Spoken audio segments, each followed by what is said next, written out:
She was 19 and had been put out of her father's house with nothing more than a small canvas bag and the clothes on her back. She had no family left to turn to, no plan, and only $12 folded carefully in her pocket. And with that $12, she bought a derelict stone cabin in a remote mountain valley, a place everyone said was cursed. But what nobody knew, what she was about to discover, was that hidden beneath the cabin's broken hearthstone was something that would not only explain the curse, but change her life forever.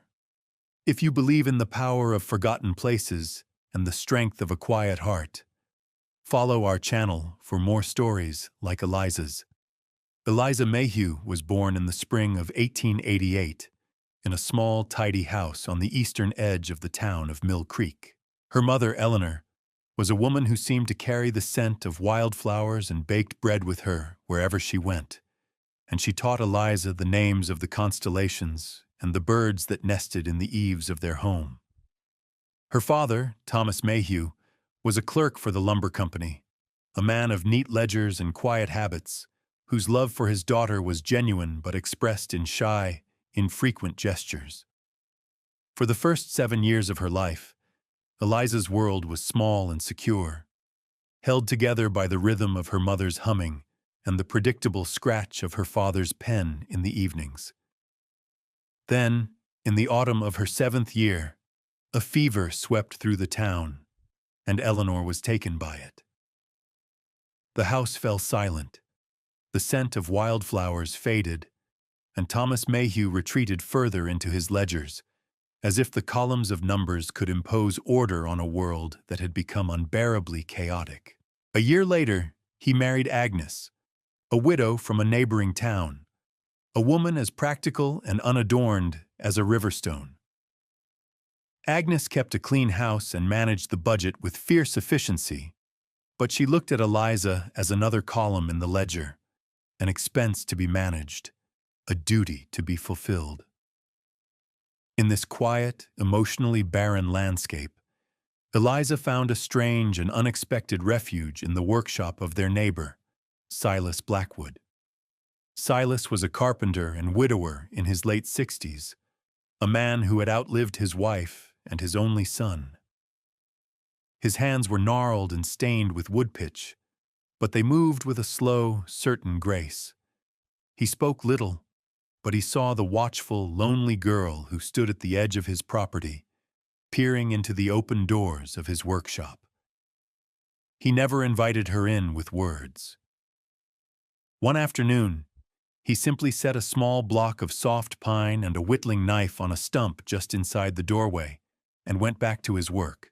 Eliza hesitated for a long time before she picked them up. From that day forward, the workshop became her school and her sanctuary. Silas taught her everything he knew, not through lectures, but through quiet demonstration.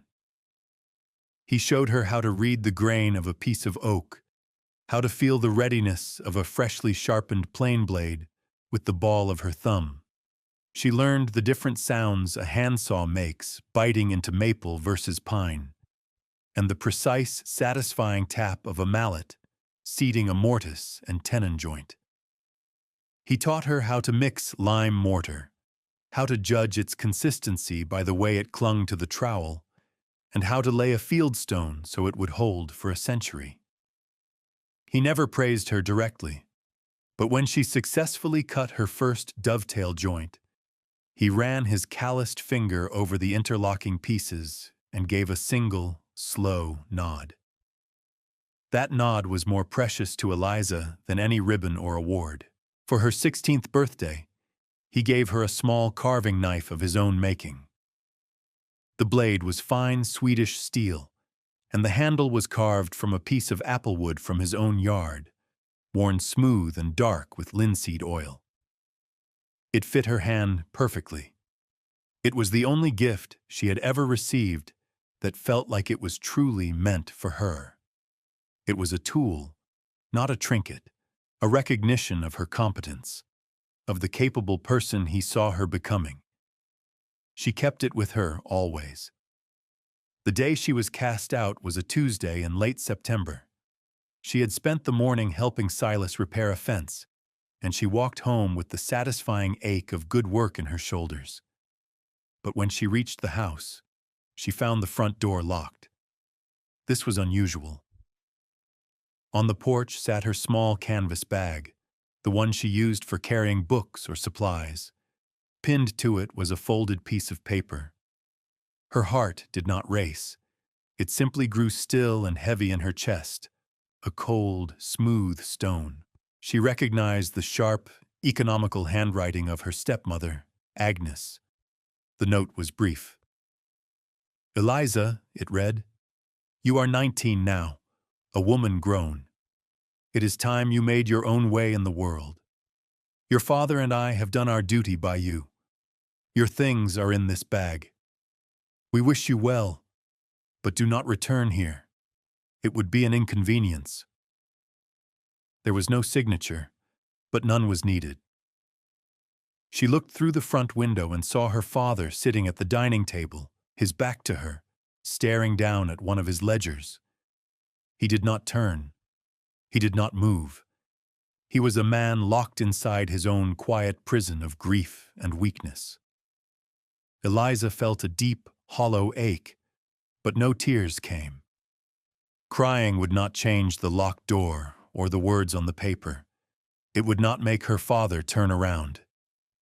She had learned from Silas that you do not waste energy on things you cannot fix.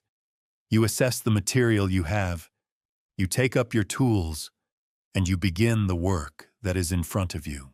She unpinned the note, folded it, and put it in her pocket. She slid the smooth handle of Silas's carving knife from its sheath, just to feel its familiar weight in her palm. Then she shouldered the small bag, which contained a change of clothes, a bar of soap, and a worn copy of a book her mother had loved. She turned her back on the only house she had ever known, and began to walk west, toward the mountains that rose like a dark promise against the afternoon sky. The road unspooled before her, a ribbon of dust and packed earth leading away from everything familiar. For the first 2 days, she walked through rolling farmland, past tidy homesteads with smoke curling from their chimneys. The smells were of hay and livestock, of wood smoke and damp earth. No one paid her much mind. A young woman walking with a purpose was not an uncommon sight. She slept in barns when she could find one open, burrowing into the hay for warmth, and she ate the last of the bread and cheese she'd had in her pocket.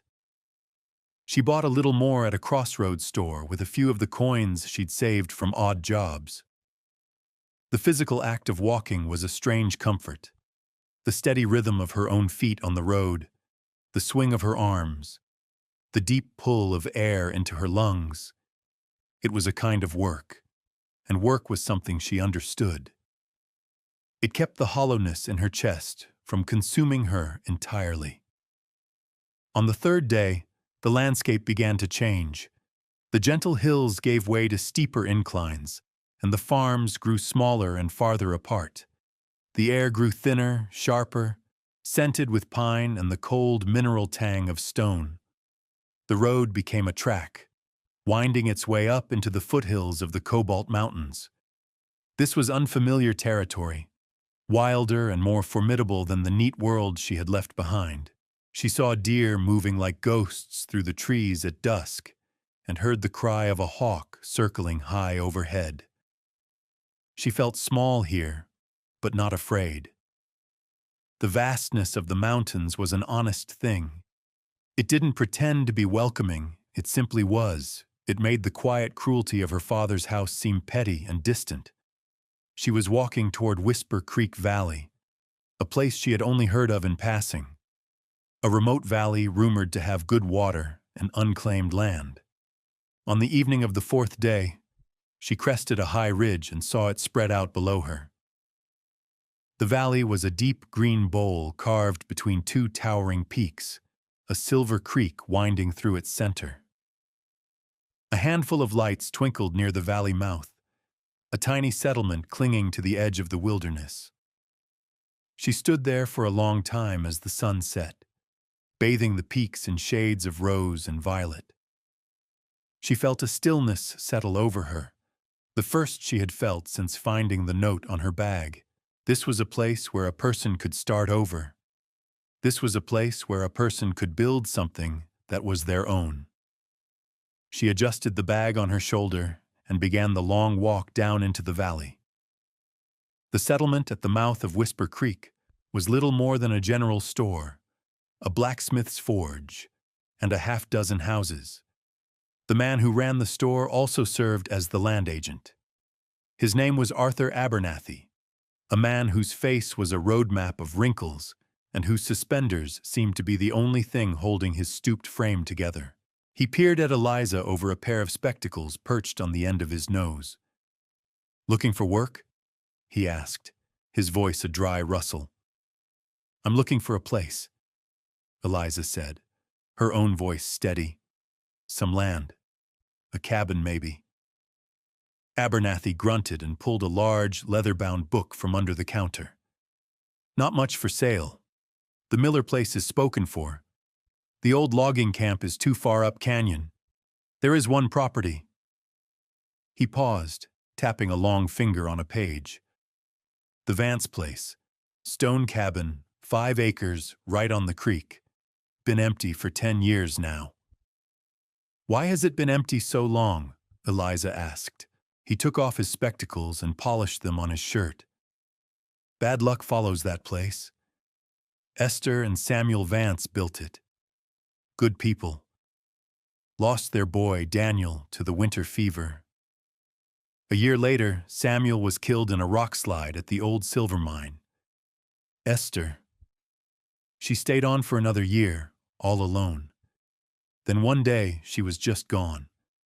Packed a bag and walked out. No one ever saw her again. Folks say the place holds on to its grief. They call it the cursed cabin. No one who's tried to live there since has stayed more than a season." Eliza was quiet for a moment, thinking of the grief that haunted her own father's house. A place that held its grief openly seemed more honest somehow. "How much?" she asked. Abernathy looked at her worn dress and the small bag at her feet. "The county wants $12 for the deed, just to clear it from the books." It was every cent she had. "I'll take it," she said, without hesitation. He stared at her, then shrugged, as if the folly of youth was a force of nature beyond his control. He filled out the deed in a spidery hand, and Eliza counted out her $12 onto the worn wooden counter. The cabin was a mile up the creek from the settlement. The path was overgrown, but the sound of the water was a constant, soothing companion. And then she saw it. It was set back from the creek in a small clearing, nestled against a stand of tall ponderosa pines. The foundation and lower walls were made of large, expertly fitted river stones, a testament to Samuel Vance's skill. The upper walls were sturdy logs, now grayed with weather. The sod roof was overgrown with grass and wildflowers, but the ridgepole looked straight and true.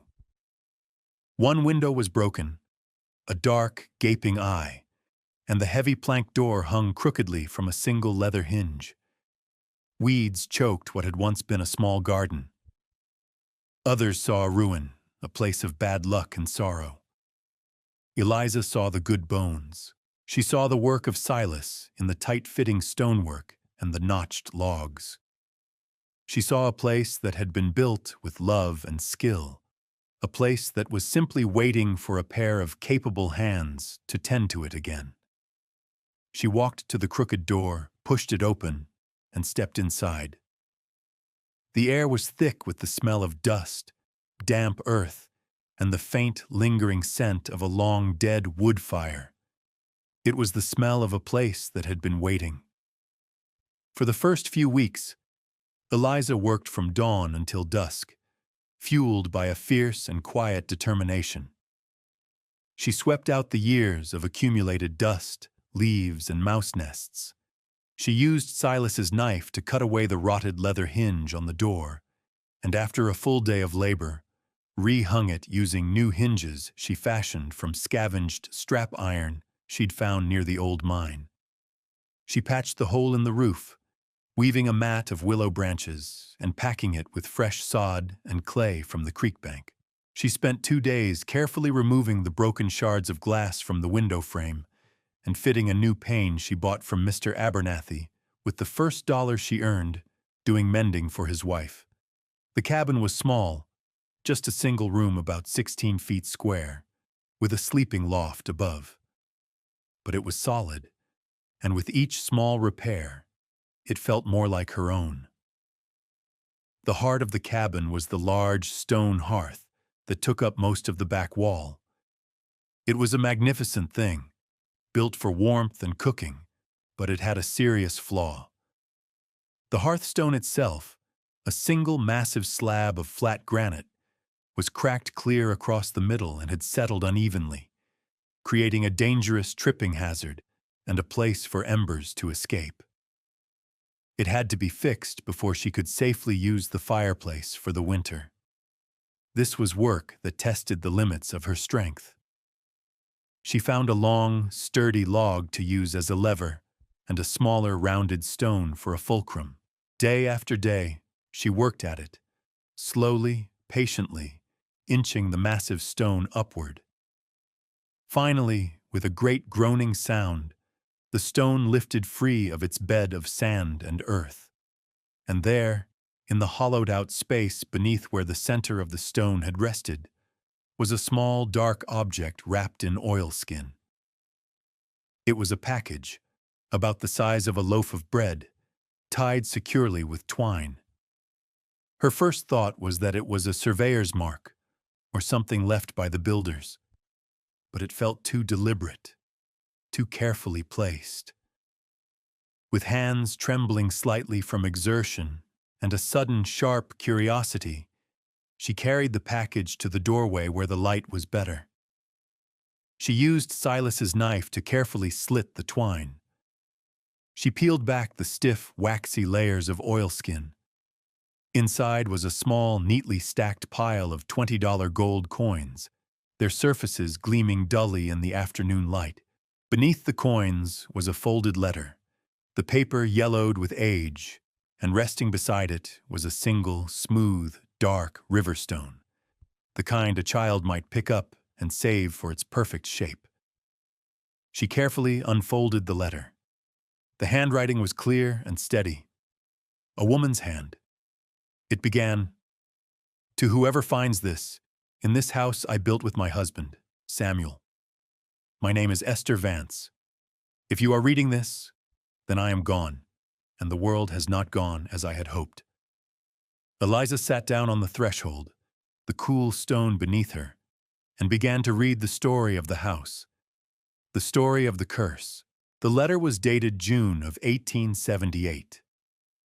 "My husband Samuel and I came to this valley with our son, Daniel, who was then 6 years old," Esther wrote. "We built this cabin with our own hands, stone by stone, log by log. Samuel was a stonemason, and he said the stones of this creek were the strongest he had ever seen. For 5 years, this was a happy place. Daniel loved this valley more than anyone. He would spend his days exploring the creek, and his pockets were always full of treasures. Smooth stones, bird feathers, strangely shaped twigs. This dark, smooth stone was his favorite. He called it his lucky stone. We were saving for his future. Every extra dollar we earned, we put away. Samuel worked part-time at the silver mine, and I sold butter and eggs in the settlement. We dreamed of sending Daniel to a school in the East, to become a doctor or an engineer, to have a life bigger than this valley. This money, $180 in gold, was for him. It was his future, hidden here under the heart of our home." The tone of the letter shifted, the careful script becoming slightly less steady. "Then came the winter of '77. A fever took our boy. He was gone in 3 days. The light went out of this house, out of our lives. Samuel kept working, but his heart was broken. He became reckless at the mine. The following spring, there was a rock slide. He was gone too. I was left alone in this house we built together, surrounded by ghosts and the future we had saved for, a future that would never come. This money became a weight, a constant reminder of all I had lost.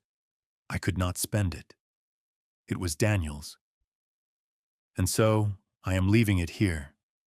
I am leaving this valley to find a place where the memories are not in every stone and every gust of wind. I do not know where I am going, but I leave this here with a prayer.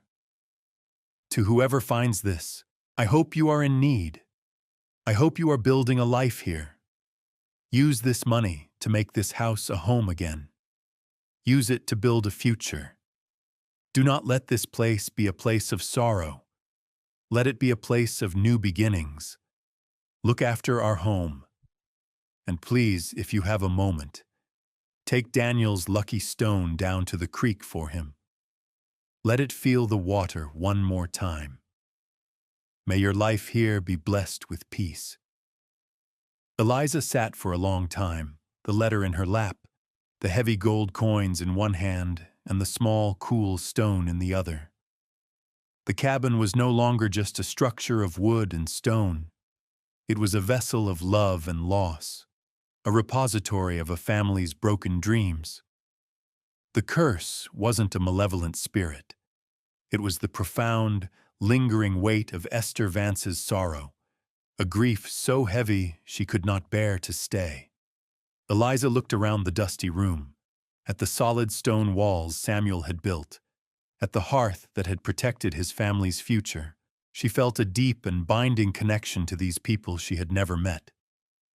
She was not an intruder here. She was an heir. Esther's hope had lain dormant under the stone for a decade, waiting for someone to find it. And it had found her. She closed her eyes and made a silent promise to the ghosts of the Vance family. She would not let this be a place of sorrow. She would build a new beginning. The discovery of Esther's savings changed everything. It was not just the money, though the $180 was a small fortune that lifted the crushing weight of precarity from her shoulders. It was the purpose the letter gave her. She was no longer just a survivor seeking shelter. She was a custodian, tasked with honoring the legacy of the family who had built this place. Her work took on a new, reverent quality. The next morning, she walked into the settlement with a new confidence in her step. She went to Mr. Abernathy's store and bought the things she truly needed: a good quality axe head, a sack of nails, a bag of lime for mortar, and a dozen cedar shingles. Mr. Abernathy looked at the gold coin she placed on the counter, his eyebrows rising nearly to his hairline, but he asked no questions. The people of these mountains respected privacy. Her first major project was the hearth. She knew from Silas that a cracked hearthstone was a house fire waiting to happen. She needed help. She asked Mr. Abernathy who the best stonemason in the valley was. "That would be Jedediah Stone," he said, a faint smile touching his lips. "Man's name matches his trade. Lives up the North Fork." Eliza found him working on a new foundation for the blacksmith's shop. He was an older man, quiet and weathered, with hands as large and solid as mallets. She explained her problem, expecting to hire him. He listened patiently, then said, "I knew Samuel Vance. He was a good man and a better mason. I'll come take a look." He arrived at her cabin the next day. He inspected the cracked stone and the foundation of the hearth, running his hand over Samuel's work with an expert's appreciation. "Good work," he murmured. "Solid." He showed her how to mix the lime mortar to the perfect consistency, not with measurements, but by feel. Together they cleaned the hollow beneath the hearth, and Eliza told him, simply, that she had found something left behind by the previous owner. He just nodded. They decided the cracked stone was too great a risk. Over the next 3 days, Jedediah helped her select, move, and fit 3 smaller, perfectly flat stones to replace the single large one. He taught her how to use shims to level them and how to tool the mortar joints for a clean, tight seal. He refused any payment.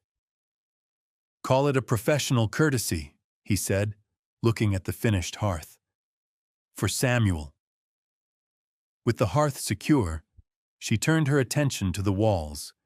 The chinking between the logs had crumbled away in many places, leaving gaps for the wind to whistle through. She spent a week down by the creek, mixing a slurry of clay, sand, and dried grass, just as Silas had shown her. She packed the mixture into the gaps with her hands and a small trowel.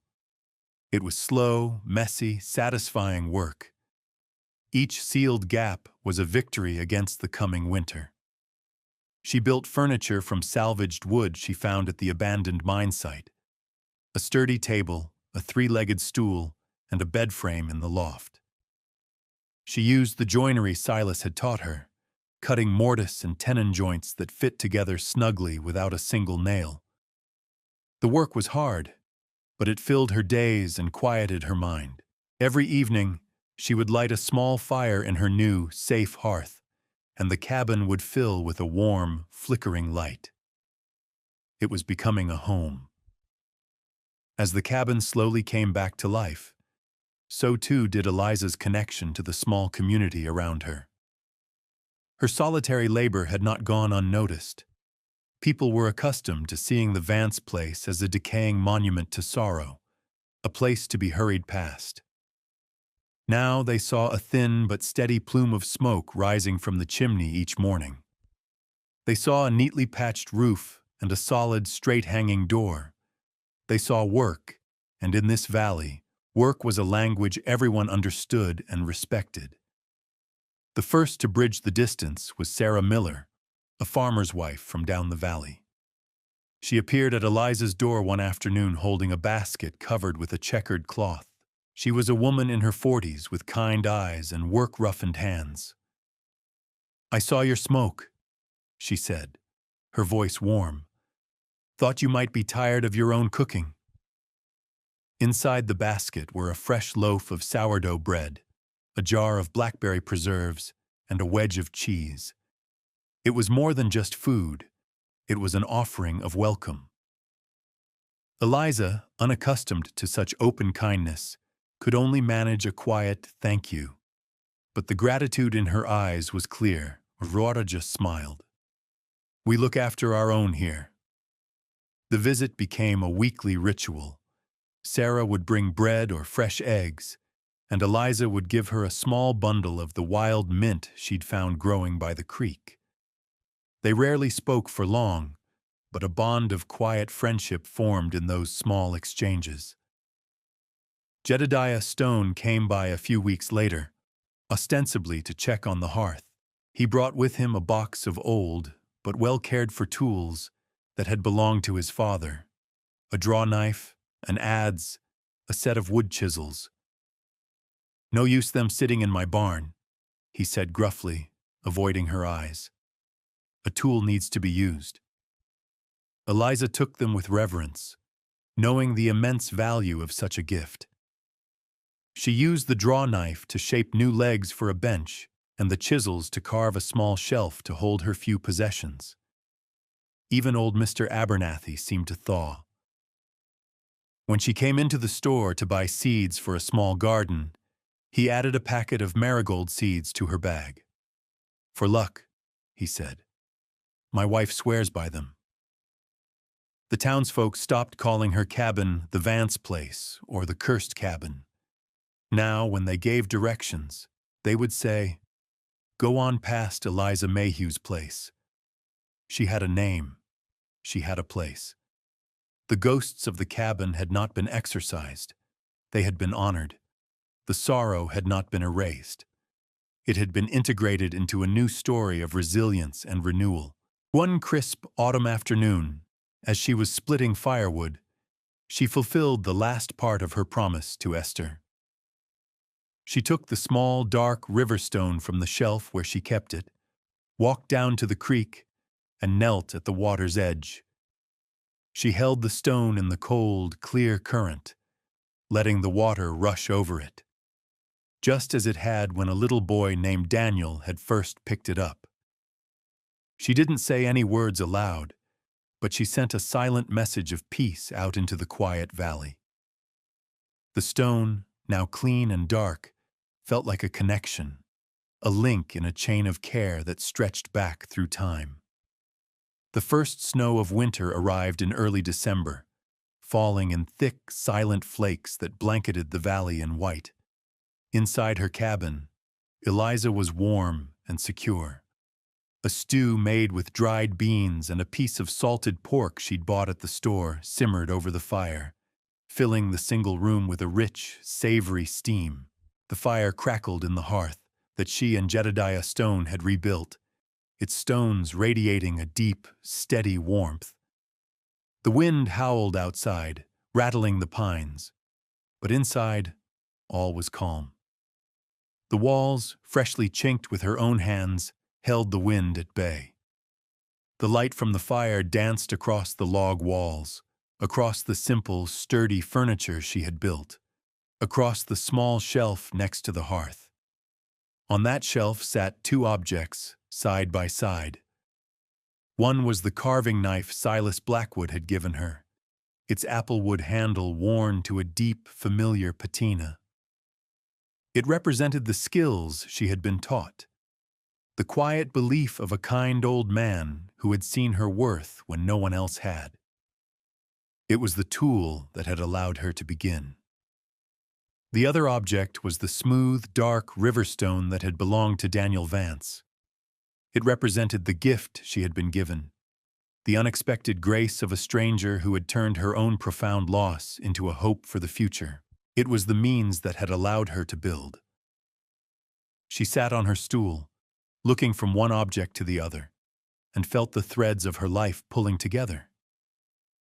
She thought of her father, a man trapped by his own sorrow, unable to see past the ledger of his own loss. She thought of her stepmother, for whom life was a series of transactions, of duties performed and columns balanced. Theirs was a cold and brittle world. And then she thought of the warmth that surrounded her now. The warmth of Silas's unspoken faith, the warmth of Esther Vance's desperate, beautiful hope, the warmth of Jedediah's gruff generosity and Sarah Miller's quiet friendship. They were a family of a different kind, one forged not by blood, but by shared work, by mutual respect, by the simple, profound act of showing up for one another. The world had cast her out with nothing, but in this forgotten cabin, in this valley at the edge of the world, she had found everything. She had found a home. She had found a community. She had found herself. Eliza Mayhew was 19 and had been put out on her own. She had $12 to her name, and she spent it all on a cursed cabin in Whisper Creek Valley. It was the best $12 she ever spent. The story of Eliza Mayhew is a reminder that a home is more than just a shelter. It is a place we build, both with our hands and with our hearts. It shows that what one person sees as a curse, another can see as an opportunity for care and renewal. If this story of finding a future in a place others had abandoned resonated with you, please consider subscribing to our channel and sharing it with someone who appreciates the quiet strength of the human spirit. And we leave you with this thought. What have you found of value in a place or a person that others had already given up on?